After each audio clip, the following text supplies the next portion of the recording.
Okay, okay.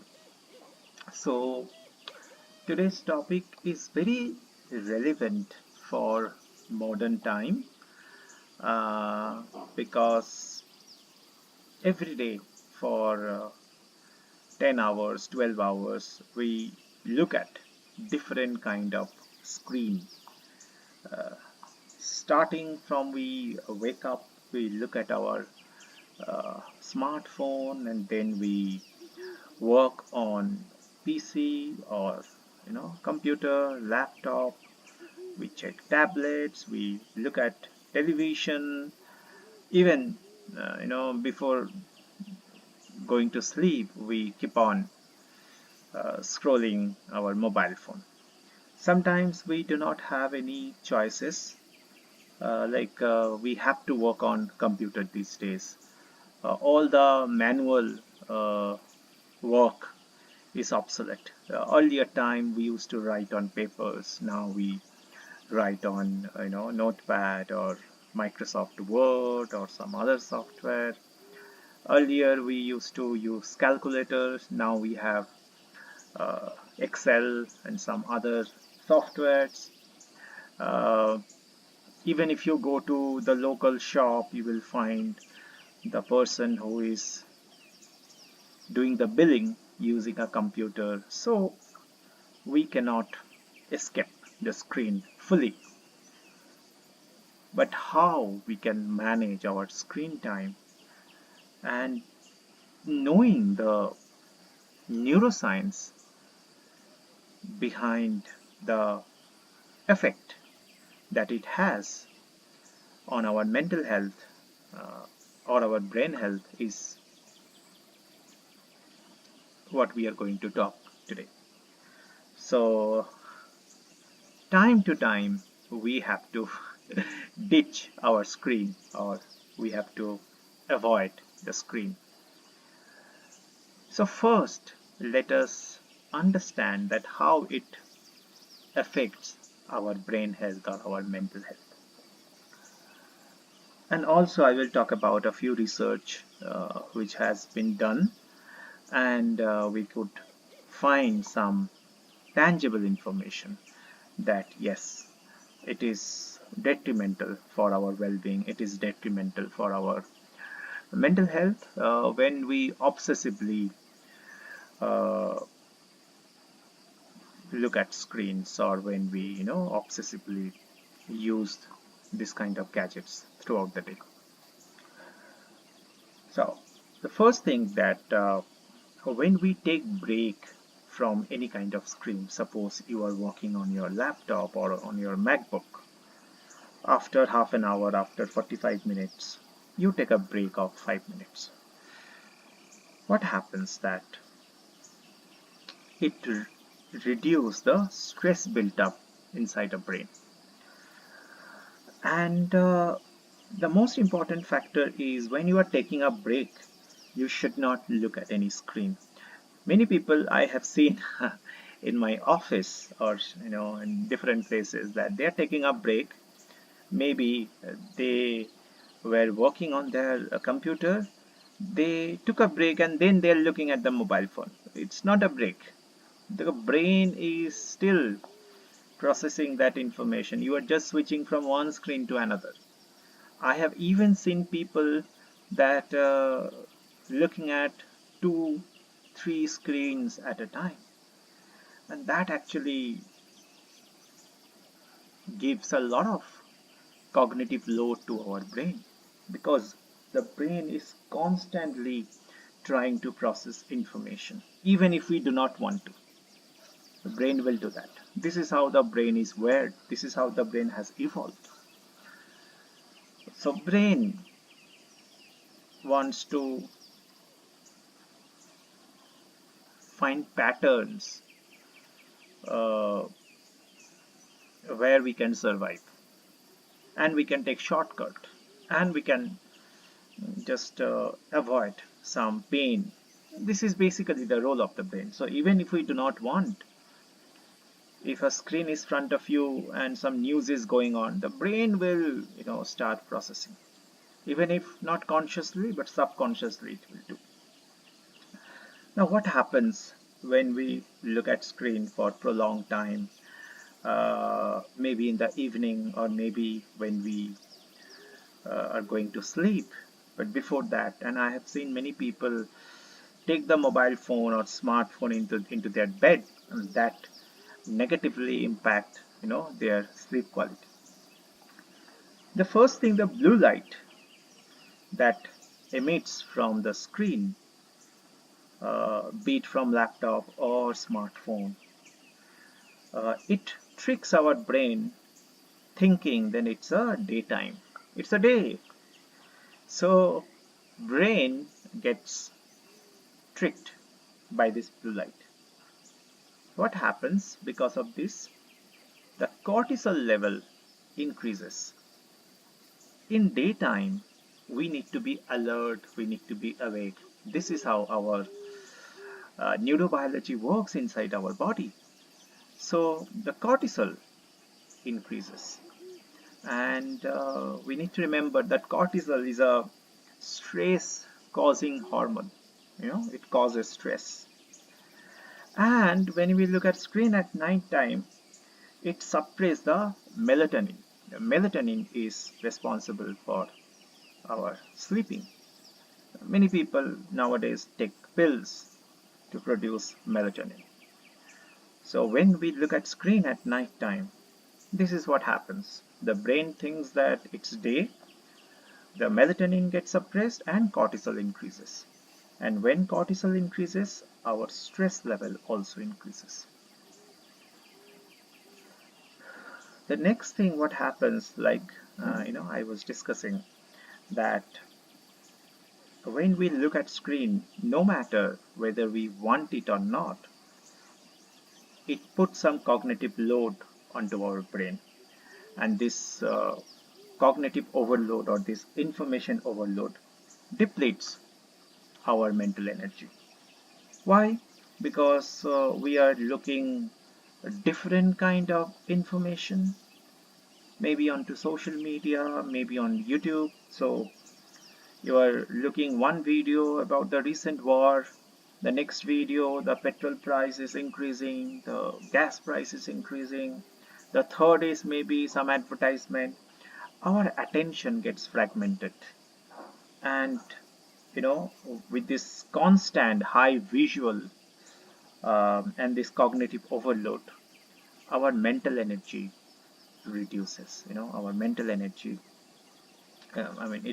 it depletes our mental energy, and that also causes stress. You might have seen that if you take your mobile phone into your bed and you keep on watching some videos, some news, or maybe looking at shorts or reels. Nowadays, this kind of content is pretty famous. When I was very young, we did not have any smartphone. We only had television. Uh, we did not have any option to see different kind of information at the same time on the same screen.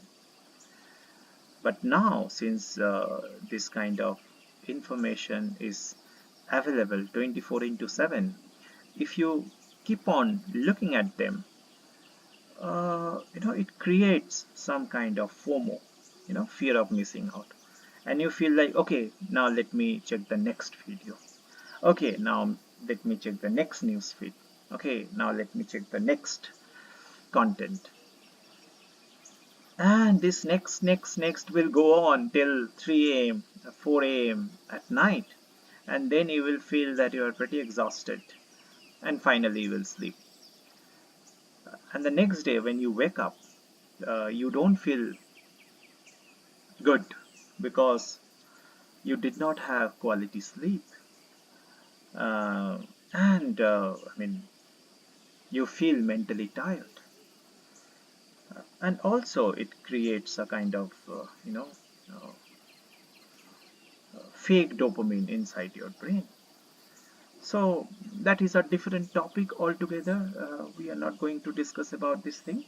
But yes, when we look at the screen in an obsessive manner, this is how our brain gets impacted. So we need to uh, take a break at least after every half an hour or 45 minutes. And remember, when we are taking the break even for 5 minutes, that time we should not use mobile for any kind of screen. You can just walk, practice some walking or any kind of meditation, deep breathing, chatting with people, maybe humming your favorite song, uh, taking a glass of water mindfully, but not screen. If you take a break from the screen and you look at another screen, then it does not serve the purpose. The next is, uh, suppose you are trying to learn something from the screen, and it's very normal these days because more than books, we follow different YouTube videos, some article, some online learning portal from where we are learning something. One, when we take break after half an hour or after 45 minutes, and we are taking a break of 5 minutes or 10 minutes, again we are starting for half an hour, again we are taking a break for 5 to 10 minutes. This actually helps the brain to consolidate the learning and develop the memory. It is actually much better to learn something in a more uh, productive manner. So the break that we take, or the rest that we have, it actually consolidating the learning that we had. And that is why there is a common saying that sleep with the information, because when we use sleep with the informations, at the background the brain is revisualizing and like playing a movie kind of thing, a mental movie. And your clarity, your learning becomes better. you know you have more clarity about a particular subject. So this is another research which was conducted, and they found that when you take break between your study, this is much better to remember something because it develops your memory, and also to learn something. It could be anything, learning any subject, learning Buddhism, learning how to build in Second Life, anything. Uh, Taking breaks from the screen, it reduces digital eye strain, because whenever we are looking at screen for prolonged time, it creates a kind of stress on our eye, a kind of strain on our eye. So uh, the eye doctor, eye specialist, they suggest something that after every 20 minutes, you look at something which is 20 feet away and look at it for at least 20 seconds. Sometimes it's not possible. So the American Optometric Association, they suggested that after every 2 hour, after every 2 hours of screen usage, we have to take at least 15 minutes of break when we are not looking at any screen. But if you can do that particular thing, that after 20 minutes, take 20 seconds break and look at something which is 20 feet away, it actually release the stress from our eye, and our eyes get the rest to get rid of that digital eye strain. Taking break from screen, it lower our cortisol level. There was a research which was conducted on children, mostly 13 years old, 14 years old, 15 years old, teenagers or early teens. They found that the excessive screen time uh, produced more anxiety among those children.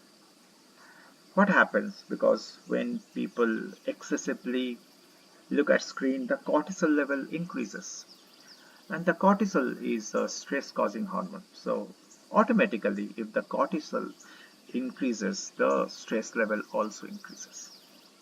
And if it happens for longer time, day after day, month after month, year after year, uh, the, these children may even suffer from chronic stress or chronic anxiety or depression, because it's not only looking at the screen but the content they are consuming, that also impact their mental health. And nowadays the most of the teenagers, I see, uh, they are constantly on the social media, and in the social media we are comparing ourselves with others, maybe not consciously but subconsciously.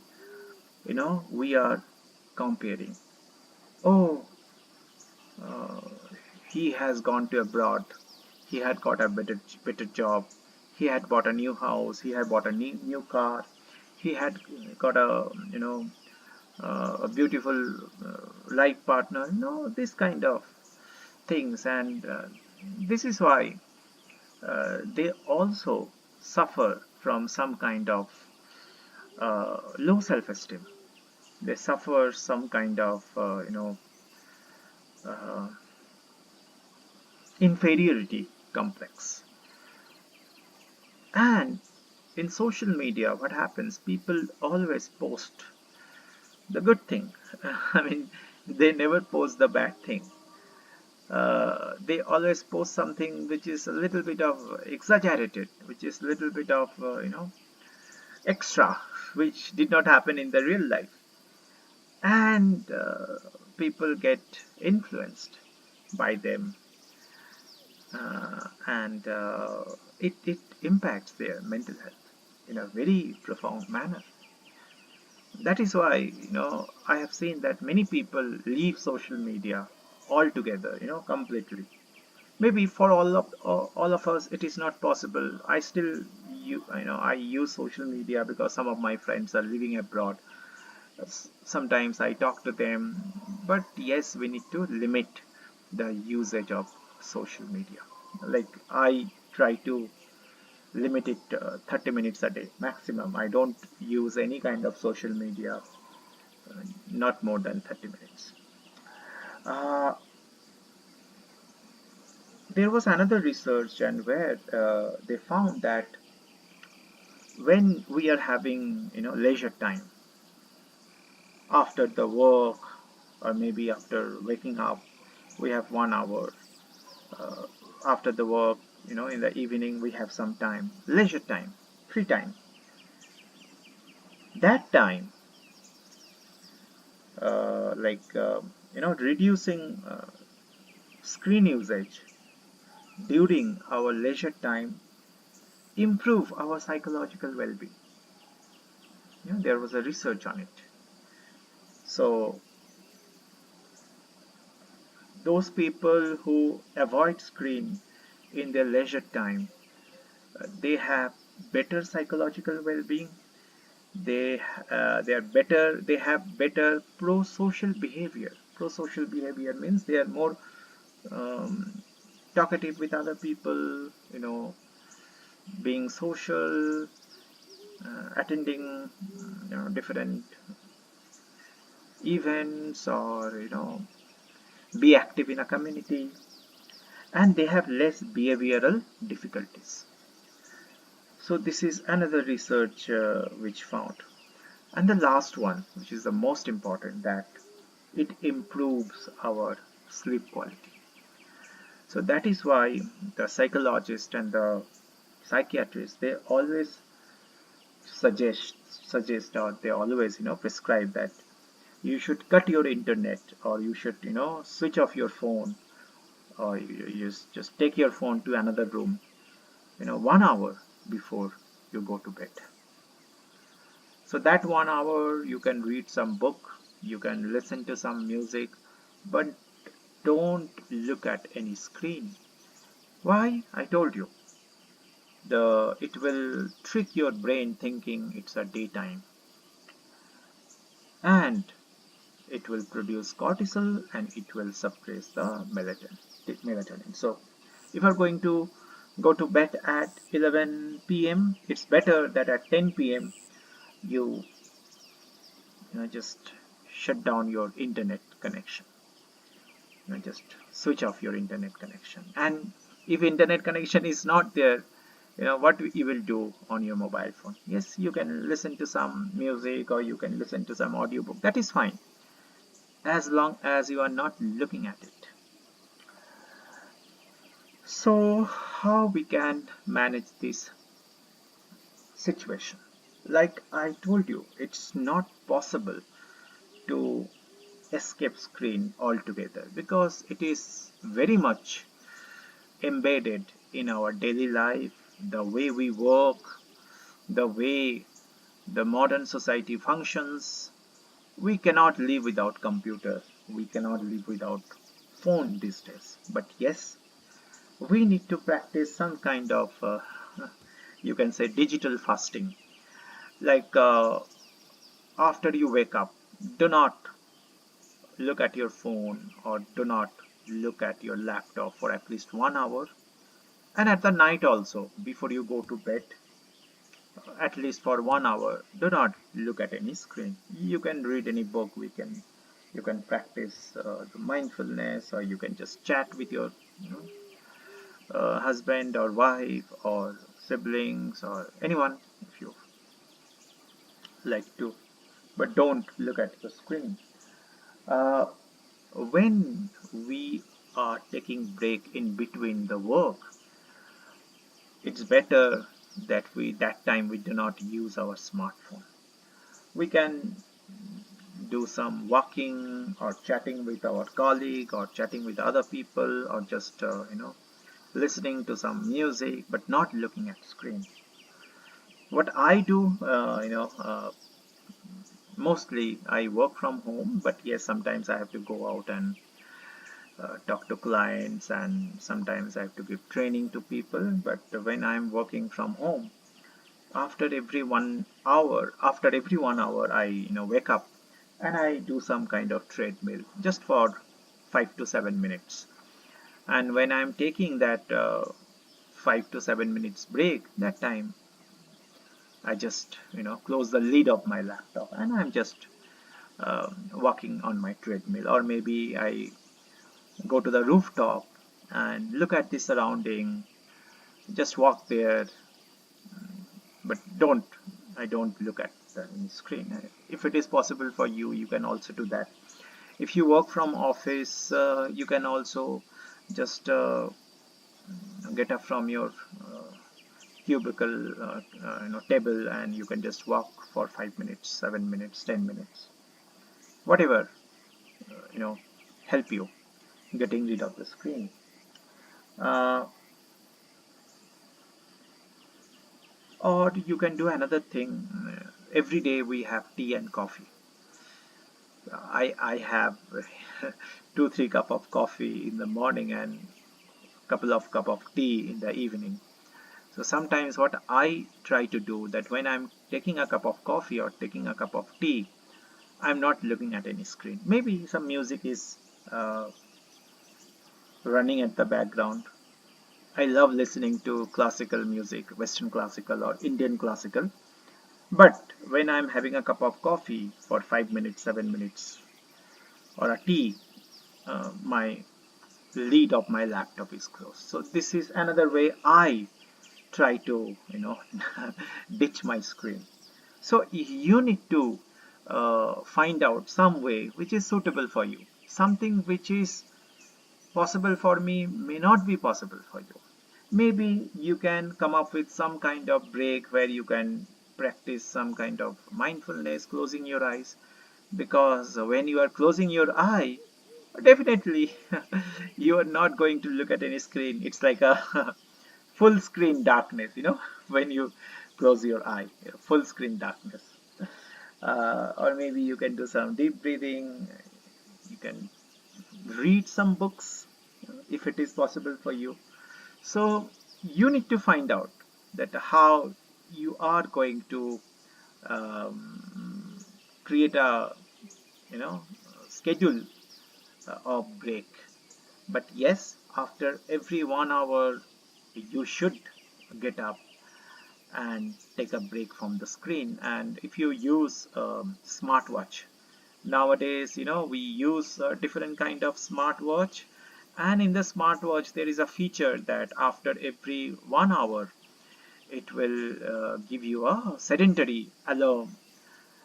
So you need to know, oh, 1 hour has passed, so let me get up from my chair and let me just stretch my body or get a glass of water. Okay, this is another thing which I do.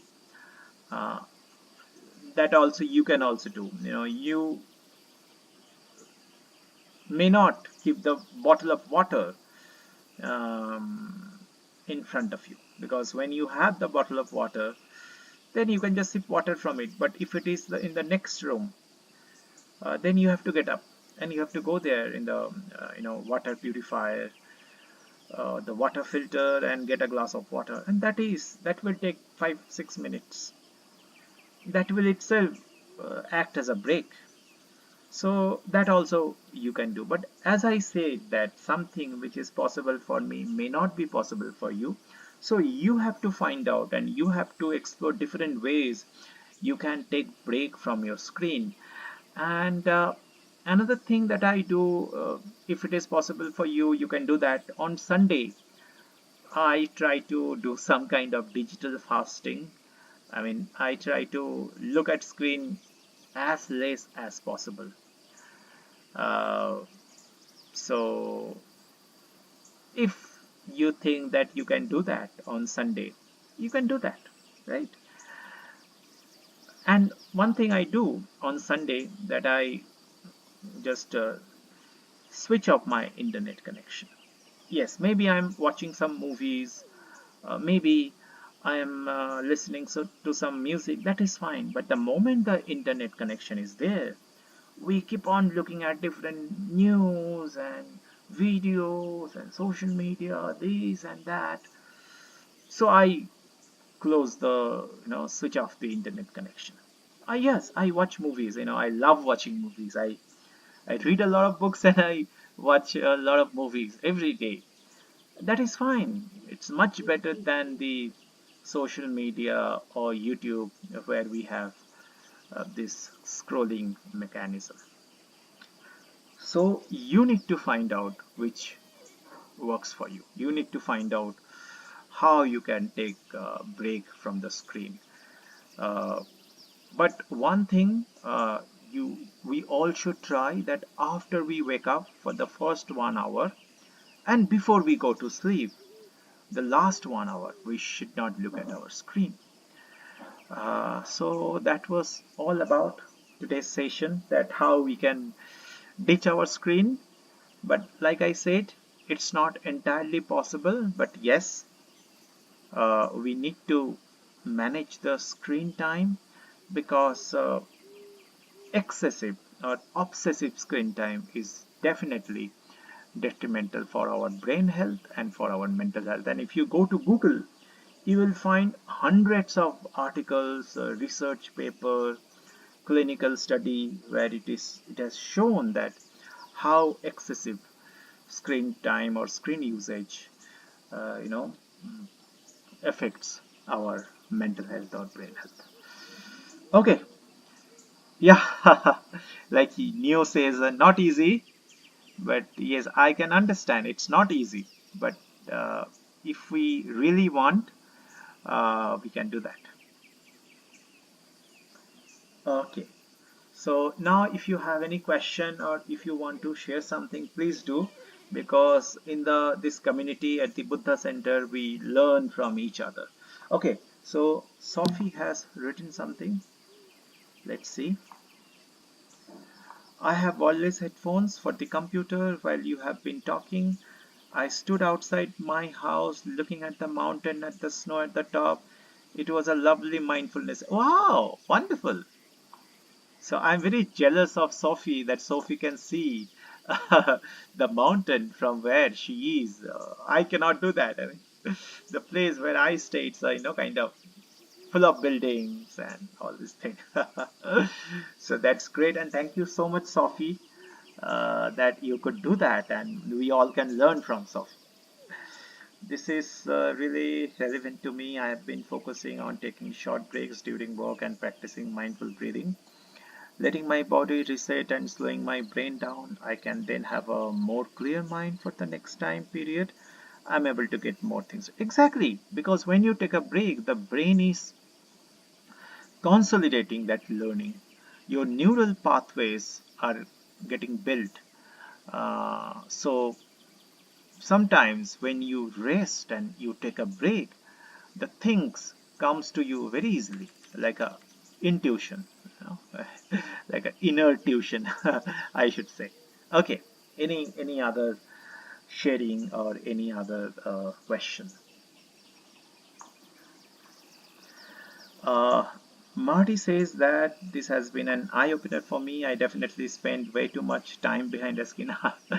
Okay, I'm glad that you find this topic relevant, and we all can try to ditch our screen time to time.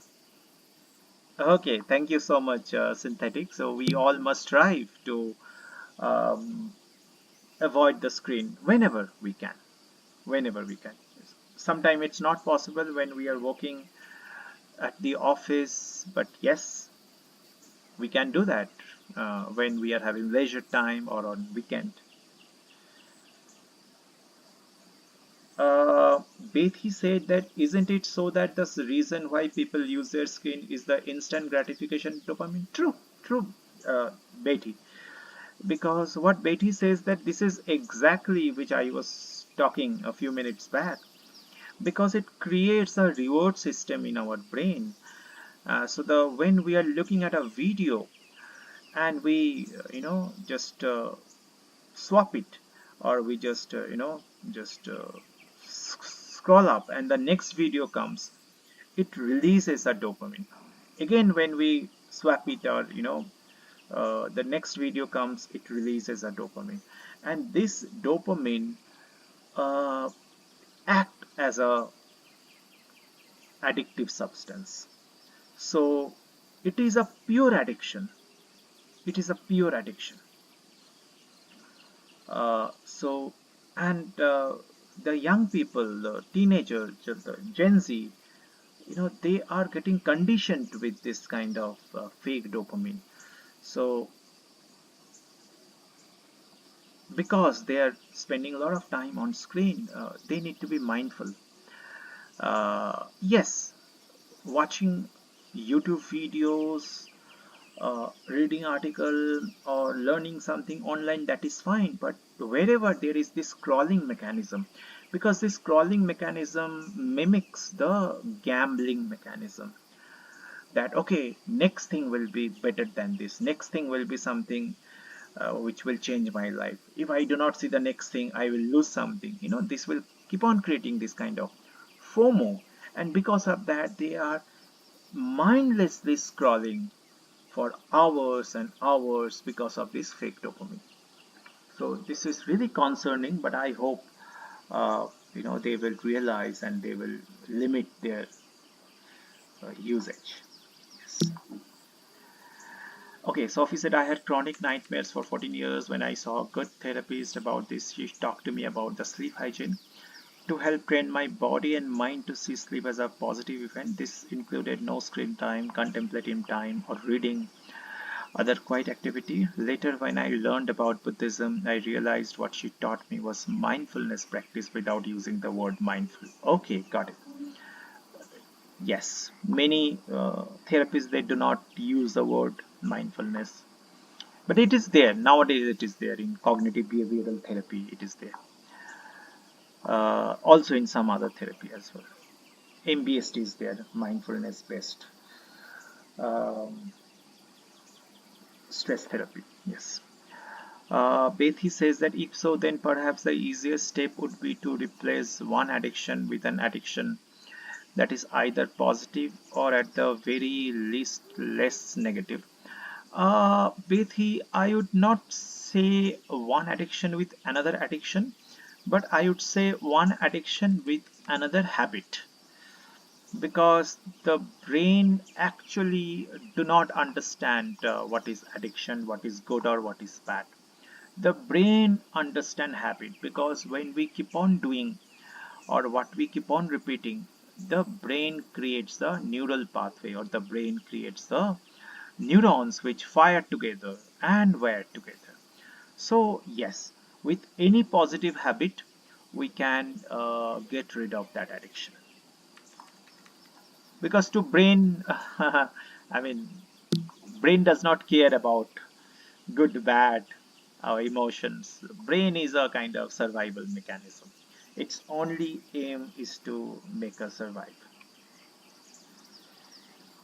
Yeah, right. True. So even if we just improve a 0.5%, 0.1% over a time, it will have, compounding effect. So it does not happen in a linear manner, but it happens in a compounding manner. Uh, when you traded screen time for the gym, it's not exactly you got addicted to gym. If you were addicted to gym, then maybe in a day you would have done gym for 5 hours, 6 hours, 7 hours, 8 hours. When you are moving your body, the BDNF gets released. You know, uh, it also releases endorphins. You feel good, and it's not a kind of addiction, but it's a kind of feel good factor. So when you are hitting gym and you are doing lifting some weight, yes, the protein gets releases inside your brain, which brings you clarity. That is BDNF, and endorphins releases. It's a feel good hormone. Even serotonin sometimes gets released. But still, it's not an addiction. I would say it's a positive habit, because the word addiction is kind of negative. Yeah. So it's better to say positive habit rather than positive addiction. Addiction is something which we do in an obsessive manner, in an uncontrolled manner, and which does not lead to our well-being, either mental or physical or emotional or spiritual. I hope it's clear to you, Bethi. Okay. Any other question? I hope we have discussed all the things, but yeah. Thank you so much, everyone, for asking question and sharing your experience. It's very important, because we learn from your experience, from your testament, and we can believe that if it has benefited you, then it will benefit me as well. Okay, thank you so much, everyone. And next Saturday, again, we shall come back here and we will learn something new. And till then, you all have a wonderful week and see you next week. Yeah. Namaste, everyone. Bye. Bye for now.